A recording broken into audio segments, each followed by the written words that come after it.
2020లోనే ఇక్కడ constitutional break down జరుగుతుందని డైరెక్ట్గా హైకోర్టు ఆ రోజు మాట్లాడింది. దీనికేం సమాధానం చెప్తావు? ఆ రోజు 14 సంవత్సరాల సీఎం తర్వాత ఇప్పుడు మళ్ళీ సీఎంగా ఉన్నారు చంద్రబాబు నాయుడు గారు. ఏ రోజైనా అతని హయాంలో, అతని అడ్మినిస్ట్రేషన్లో ఇలాంటి కామెంట్ ఏ కోర్టు అయినా ఎవరైనా చేయగలిగారా? ఒకసారి చెప్పండి.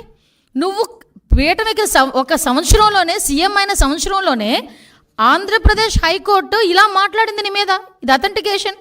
నేనేం వేగ్గా మాట్లాడట్లా, అబద్ధం చెప్పట్లా నీకులాగా.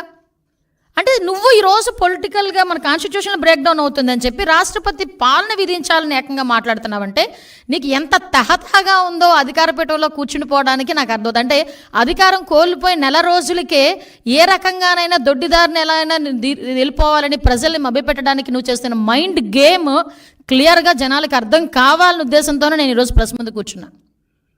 ఈరోజు ఎవడైనా పరామర్శకి వెళ్ళి అమ్మ ఎలా జరిగింది, ఎంతమంది పిల్లలు, ఏంటి నీ పోషణ ఏంటి, నా మనిషివి కదా, నీకు ఎంత కాంపన్సేషన్, పార్టీ నుంచి ఎంత కాంపన్సేషన్ ఇస్తాను, ఇలాంటివి మాట్లాడాలి.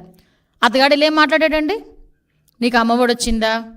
అమ్మఒడి నేను ఉంటే ఇచ్చేవాడిని, వసతి దీవెని ఇచ్చేవాడిని, ఇప్పుడు చంద్రబాబు నాయుడు గారు అవన్నీ ఇచ్చారా, అవన్నీ అయినాయా, ఇవన్నీ మాట్లాడతాడు ఎవడైనా? మైండ్ దొబ్బిందని తెలుసు. మరీ ఇంతలాగా జగన్మోహన్ రెడ్డికి పరామర్శ